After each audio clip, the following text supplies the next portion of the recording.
আসসালামু আলাইকুম রহমতুল্লাহি ওবরকাতুহু। সম্মানিত দর্শক, দিন যত যাচ্ছে তত আওয়ামী লীগ এবং বিএনপি কাছাকাছি আসছে। প্রেমের জন্য নয়, বিরোধিতার জন্য, প্রতিযোগিতার জন্য। রাজনীতির ময়দানে গত ২ বছর ধরে আওয়ামী লীগের পতনের পরে আওয়ামী লীগকে বাধা দেওয়ার জন্য মূলত যুগপৎভাবে বিভিন্ন শ্রেণী সম্প্রদায় ব্যক্তি কাজ করেছে। একথা সত্য যে ১৭ বছরের ক্রমাগত শাসনে, শোষণে, তাদের অত্যাচারে সমাজের মানুষ দিশেহারা হয়ে পড়েছিল। বহু মানুষ কায়মনো বাক্যে চেয়েছিল যে আওয়ামী লীগের পতন হোক। কিন্তু বাস্তবতা হলো যে আওয়ামী লীগের পতনের পরে যে পরিবেশ পরিস্থিতির সৃষ্টি হয়েছে এবং এখন পর্যন্ত যেটা চলছে, সেক্ষেত্রে এদেশে একজন অন্ধ, একজন বোবা, একজন বেকুব কেউ বলতে পারবে না যে আওয়ামী লীগ জমানাতে যে মন্দ কাজগুলো হয়েছে তার চেয়ে এখন মন্দ কাজ কম হচ্ছে। একজন লোক বলতে পারবে না যে আওয়ামী লীগ জমানাতে যে ভালো কাজগুলো হয়েছে দেশের জন্য, জাতির জন্য, কল্যাণের জন্য, ব্যবসার জন্য, বাণিজ্যের জন্য, তার চেয়ে আরও বেশি কাজ এ জমানাতে হচ্ছে। আমরা ডক্টর মোহাম্মদ ইউনূসের জমানাতে দেখেছি যে এক রাশ কথার ফুলঝুরি। তিনি কেবল কথা বলেই চলেছেন। কেউ শুনুক বা না শুনুক তিনি বলবেনই। কেউ টিটকারি করুক, হাসুক, মস্কারা করুক, এটা কোনো বিষয় নয়। তাকে হাসতেই হবে জনগণের সামনে, আর ক্রমাগত মানুষকে স্বপ্ন দেখাতে হবে। এবং যেন তেন স্বপ্ন নয়, একেবারে ডাহা মিথ্যা স্বপ্ন। এবং ক্রমাগত 18 বর্ষ ধরে তিনি সেই মিথ্যার ভারে ডুবতে ডুবতে এমন একটা জায়গাতে তিনি ডুবে গেলেন যে এখন এই বাংলাদেশে ইউনূস নামে যে কোনো প্রাণী আছেন, জীবিত আছেন, বেঁচে আছেন, ভালো আছেন, কোথায় আছেন, কেমন আছেন, এটা নিয়ে কোনো মানুষের আগ্রহ নেই। মানুষ তাকে খুঁজে গালি দেওয়ার জন্য, মানুষ তাকে খুঁজে বদনাম করার জন্য। এমন অনেক ঘটনা ঘটে, তিনি হয়তো সেই কাজগুলো করেননি, কিন্তু তারপরে লোকজন তাকে বকাঝকা করছে।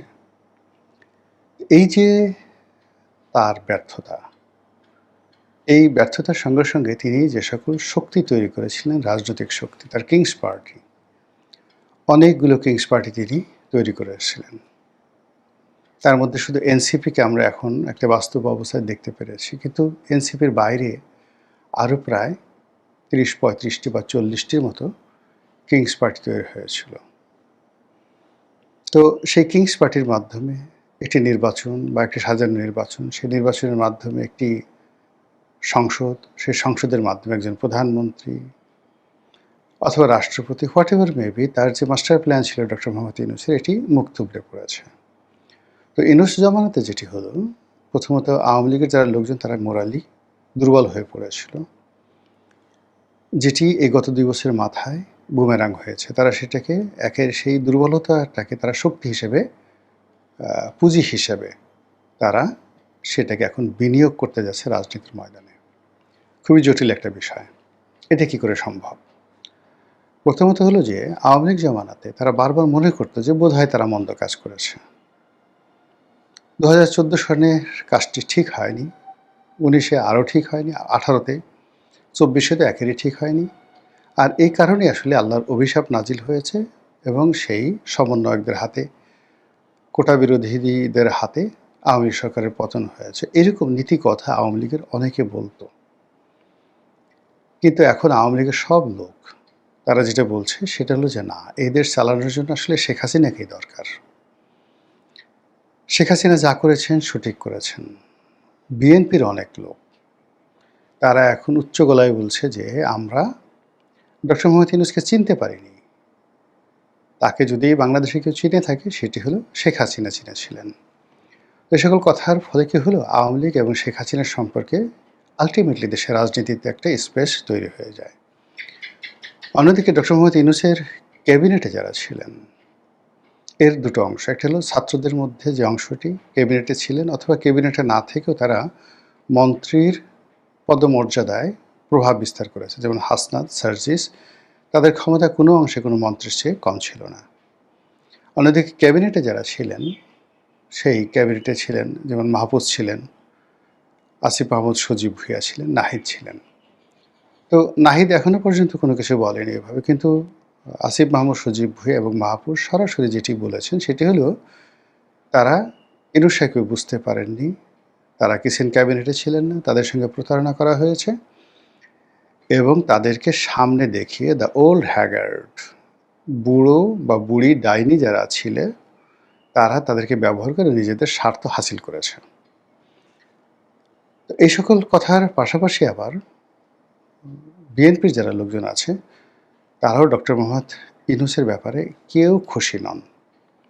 এই ভদ্রলোক নানা রকম আমলাতান্ত্রিক জটিলতা তৈরি করে গেছে, সরকারের জন্য অনেকগুলো বোঝা তৈরি করে গেছে এবং আমাদের এই সমাজের যে বন্ধন ছিল, রাজনৈতিক বন্ধন, সামাজিক বন্ধন, সেই রাজনৈতিক সামাজিক বন্ধন ছিন্ন এবং বিচ্ছিন্ন করে দিয়েছে।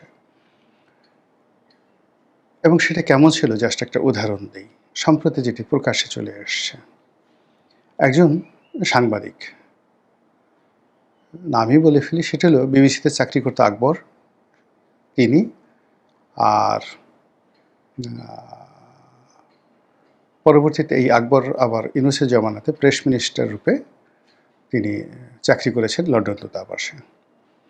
তা আকবরের একটি বক্তব্য যে তিনি রিপোর্ট করার জন্য একটি জেলাতে গেলেন এবং সেখানে গিয়ে তিনি জানতে পারলেন যে ওখানে আওয়ামী লীগ জমানাতে আওয়ামী লীগের যে এমপি সংসদ সদস্য, তিনি প্রতি মাসে বিএনপির ওখানে যিনি সাবেক এমপি তাকে 5 লাখ টাকা করে দেন, ডোনেশন দেন, যেন তিনি রাজনীতি করতে পারেন। এই ঘটনা সত্য, সে নাম বলেনি কিন্তু সে জানে এবং সে বললে প্রয়োজনে আমি নাম বলবো, কিন্তু আমিও জানি এই ঘটনা সত্য। এরকম অসংখ্য ঘটনা, এই ঘটনা ঢাকা জেলায় ঘটেছে, এই ঘটনা নোয়াখালীতে ঘটেছে, এই ঘটনা যে কুমিল্লাতে ঘটেনি তাও কিন্তু বলা যাবে না। তো কাজেই এই যে রাজনীতির একটা সহমর্মিতা ছিল, অনেক কিছু আওয়ামী লীগের নেতারা নিয়ন্ত্রণ করতে পারতেন না, কিন্তু তারা বিএনপির সঙ্গে আসলে সম্পর্কটা নষ্ট করতেন না। কেন করতেন না? তারা জানতেন যে সামনে যদি নির্বাচন আসে তাহলে বিএনপি অবশ্যই ক্ষমতায় আসবে। তো সেক্ষেত্রে সংসদ সদস্যদের সাথে, সম্ভাব্য মন্ত্রীদের সাথে যেন তৃণমূল পর্যায়ে কারো সম্পর্ক নষ্ট না হয়, এটা যারা বুদ্ধিমান মানুষ তারা কিন্তু সেই কাজটি করতেন। তো ফলে কী হলো দেখুন, এই জামানাতে আওয়ামী লীগ নেই, অনেকে পালিয়েছেন কিন্তু সবাই পালাননি। আওয়ামী লীগের অনেক সংসদ সদস্য, সাবেক সংসদ সদস্য, তারা জেলখানাতে আছে, কিন্তু ওই যে তারা যে বিনিয়োগ করেছিলেন তাদের জামানাতে, বিএনপির যে নেতাদেরকে তারা সাহায্য করেছিলেন, তারা এখন তাদেরকে সাহায্য করেন এবং সহযোগিতা করেন, টাকা দিয়ে, পয়সা দিয়ে, সব দিয়ে। এটা একটা রাজনীতির কালচার। এটা বঙ্গবন্ধুর জামানাতেও ছিল, পাকিস্তান জামানাতেও ছিল। মুসলিম লীগের অনেক শীর্ষ নেতারা আওয়ামী লীগকে সহযোগিতা করতেন, আওয়ামী লীগের অনেক নেতা মুসলিম লীগের করতেন, বঙ্গবন্ধু স্বয়ং শাহজিজকে মাসোহারা দিতেন। তো এই যে সামাজিক বন্ধনটা, রাজনীতির বন্ধনটা, এটি ডক্টর মোহাম্মদ ইউনূস নষ্ট করে দিয়ে গিয়েছেন। নষ্ট করে দিয়ে তিনি পুরো রাজনীতির যে অঙ্গন, এটিকে অনেকটা খিচুড়ি বানিয়ে ফেলেছেন। আর এই খিচুড়ির কবলে পড়ে এখন বিএনপি রীতিমতো নাস্তানাবুদ হচ্ছে। তো যেটা বলছিলাম, রাজনীতি একটা গেম, একটা খেলা।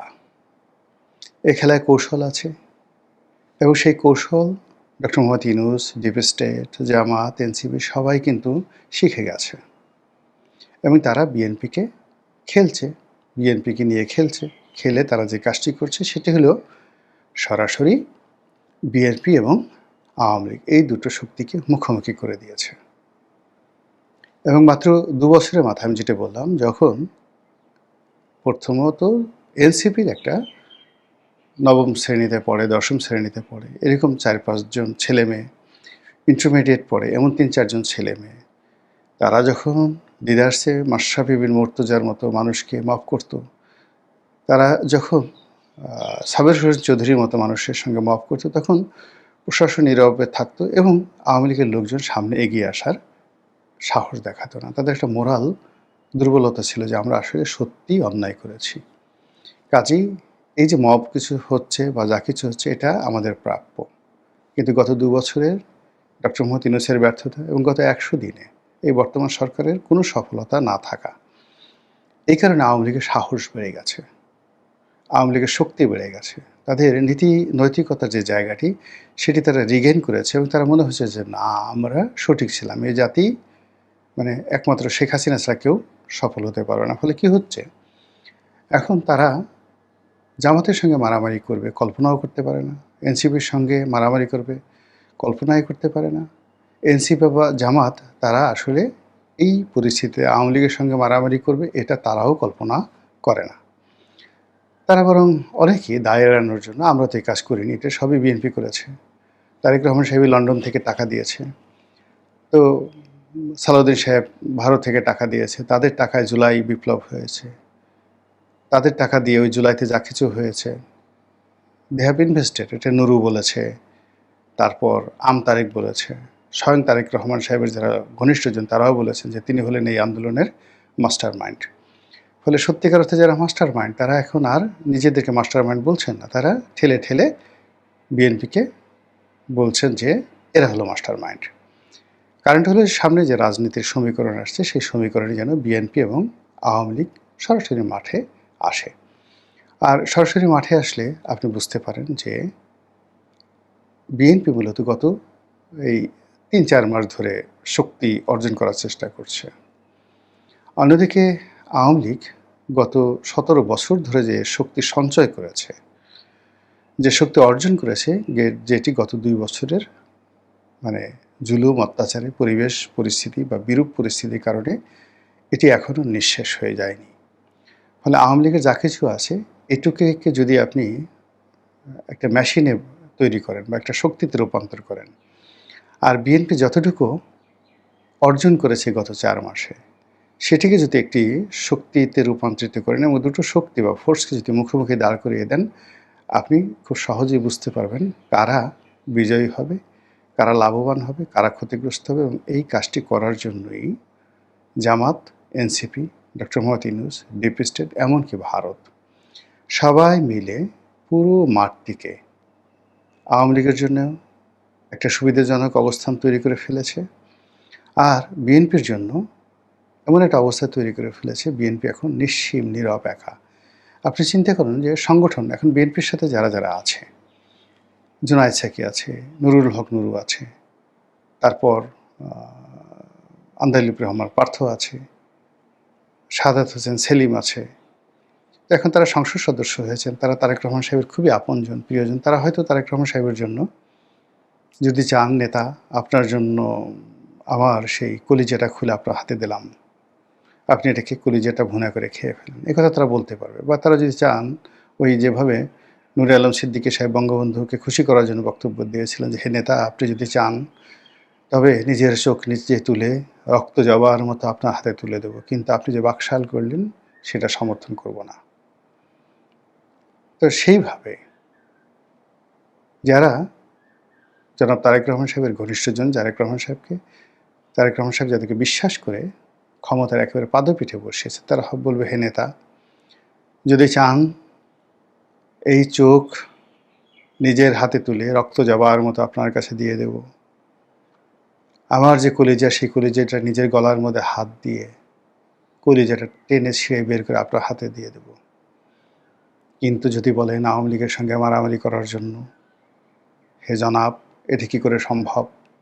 আমি একা মানুষ, আমি তো সমূলে মরে যাব, আমার কলিজা ছিঁড়ে নিয়ে গেলে হয়তো আমি বাঁচতে পারি, চোখ না থাকলেও বাঁচতে পারি, কিন্তু আওয়ামী লীগের পাল্লায় যদি পড়ি তো জীবন নিয়ে টানাটানি, আমার তো সংগঠন নেই, আমার তো লোক নেই, জন্যই আমি যা আছি আমি একা।